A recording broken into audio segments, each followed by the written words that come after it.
What tension? 33/32, but the heat takes away the ding ding a little bit. It takes away the tension a little bit. That's why it's important with the pre-stretch, because that also makes it keep the tension better. Welcome all. നമ്മളിപ്പോൾ കണ്ട video Victor Axelsen അദ്ദേഹത്തിൻ്റെ stringing ടെൻഷനെ കുറിച്ച് ചോദിച്ചപ്പോൾ നൽകുന്നൊരു reply ആണ്.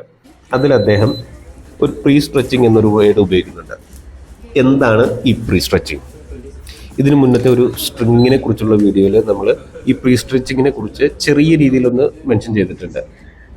അപ്പോൾ ഇന്നത്തെ വീഡിയോയിൽ നമ്മൾ അതിനെക്കുറിച്ച് കൂടുതലായിട്ട് എന്താണ് ഇതൊരു യഥാർത്ഥത്തിൽ പ്രീ സ്ട്രെച്ചിങ് കൊണ്ട് ഉദ്ദേശിക്കുന്നത് എന്നുള്ളത് നമുക്ക് ഡീറ്റെയിൽ ആയിട്ടൊന്ന് നോക്കാം. ഈ സ്ട്രിങ്ങിങ് മെഷീൻ്റെ ടെക്നോളജീസ് വളരുന്നതിനോടൊപ്പം തന്നെ ഇതിൻ്റെ ടെക്നിക്സ് കൂടി വളരുന്നുണ്ട്. നേരത്തേക്ക് നമ്മുടെ അത് പണ്ട് കാലങ്ങളിൽ നമുക്ക് കിട്ടിക്കൊണ്ടിരുന്ന സ്ട്രിങ്ങിങ് മെഷീനിൽ ഇതുപോലെ പ്രീ സ്ട്രെച്ച് എന്ന് പറഞ്ഞ ഓപ്ഷൻ അങ്ങനെയുള്ള സംഭവങ്ങളൊന്നും ഉണ്ടായില്ല. അപ്പോൾ ഇപ്പോൾ വരുന്ന ലേറ്റസ്റ്റ് മെഷീനുകളിൽ പ്രീ സ്ട്രെച്ച് എന്ന് പറഞ്ഞ സെപ്പറേറ്റ് ഓപ്ഷൻസ് ഉണ്ട്. അതായത് ഈ പ്രീ സ്ട്രെച്ച് എന്ന് പറയുമ്പോൾ നമ്മൾ സ്ട്രിങ് ചെയ്യുമ്പോൾ, അതായത് സ്ട്രിങ് നമ്മളിപ്പോൾ ഒരു ഉദാഹരണത്തിന് ഒരു 24 LBSലിട്ടാണ് നമ്മൾ വലിക്കുന്നതെങ്കിൽ ഈ പ്രീ സ്ട്രെച്ച് നമുക്ക് 5 to 20% വരെ ഇടാവുന്ന മെഷീനുകളുണ്ട്. അപ്പോൾ ഒരു 10% നമ്മൾ പ്രീ സ്ട്രെച്ച് ഇടുകയെന്ന് വെച്ചാൽ 24ൻ്റെ 2.4% നമ്മൾ സ്ട്രിങ് ചെയ്യുമ്പോൾ തന്നെ ഈ സ്ട്രിങ്ങിനെ എക്സ്ട്രാ വലിക്കും. അതായത് മുൻകൂട്ടി വലിക്കും, കളിക്കുന്നതിന് മുൻകൂട്ടി തന്നെ സ്ട്രിങ്ങിനെ ഒന്ന് വലിച്ചിട്ട് നേരെ പഴയ സ്ഥിതിയിലേക്കാക്കും. അതിനാണ് ഈ പ്രീ സ്ട്രെച്ച് എന്ന് പറയുന്നത്. അത് ആ വേർഡിൻ്റെ മീനിങ്ങിൽ തന്നെ നമുക്കത് പ്രീ സ്ട്രെച്ച്, മുൻകൂട്ടി സ്ട്രെച്ച് ചെയ്യുന്നു. നമ്മൾ ഈ പ്രീ സ്ട്രെച്ച് ചെയ്യുന്നതിൻ്റെ ഒരു അഡ്വാൻറ്റേജ് എന്താണെന്ന് വെച്ചാൽ, നമ്മൾ ഈ നോർമൽ ഒരു 26ലൊക്കെ ഇട്ട് സ്ട്രിങ് ചെയ്ത് കഴിഞ്ഞിട്ട് നമ്മൾ കുറച്ച് കളികൾ കഴിയുമ്പോഴത്തേക്ക് നമുക്ക് ടെൻഷൻ ലൂസ് സംഭവിക്കും.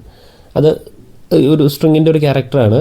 അത് 5 to 10% ആണ് എല്ലാ കമ്പനികളും പറയുന്നത്. അത് സ്ട്രിങ്ങിനെ ഡിപ്പെൻഡ് ചെയ്ത്, സോഫ്റ്റ് സ്ട്രിങ്, ഹാർഡ് സ്ട്രിങ് ഒക്കെ വരുമ്പോൾ അതിനെ ഡിപ്പെൻഡ് ചെയ്തിട്ടാണ് ഈ ടെൻഷൻ ലൂസ് വരുന്നത്. അപ്പോൾ നമുക്ക് ഇതുപോലെ ഈ ടെൻഷൻ ലൂസ് നമുക്ക് ഒരു പരിധി വരെ തടയാൻ ഈ പ്രീ സ്ട്രെച്ച് കൊണ്ട് നമുക്ക് സാധിക്കും.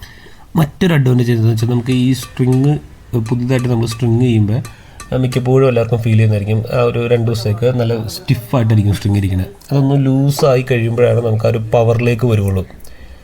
എന്നാൽ ഈ പ്രീ സ്ട്രെച്ച് ഇട്ട് നമ്മൾ സ്ട്രിങ് ചെയ്യുമ്പോൾ നമുക്ക് ആദ്യത്തെ ദിവസം തന്നെ നമുക്ക് ആ ഒരു സ്റ്റിഫ്നെസ് നമുക്ക് ഒഴിവാക്കി കളിക്കാൻ പറ്റും സ്ട്രിങ്ങിൻ്റെ.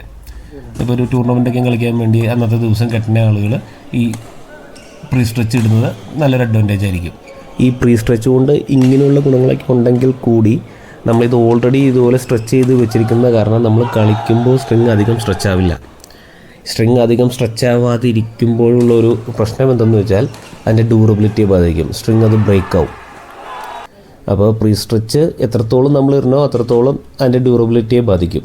അപ്പോൾ കൂടുതൽ ഡ്യൂറബിലിറ്റി വേണം എന്നുള്ളവർക്ക് പ്രീ സ്ട്രെച്ച് ഒരിക്കലും ഒരു റെക്കമെൻഡബിൾ ഐറ്റം അല്ല. അപ്പോൾ ഇതുപോലെ മറ്റൊരു നല്ലൊരു ഇൻഫർമേഷനുമായിട്ട് നമുക്ക് വേറൊരു വീഡിയോയിലൂടെ കാണാം, ABC സ്പോർട്സിലൂടെ. Thank you all.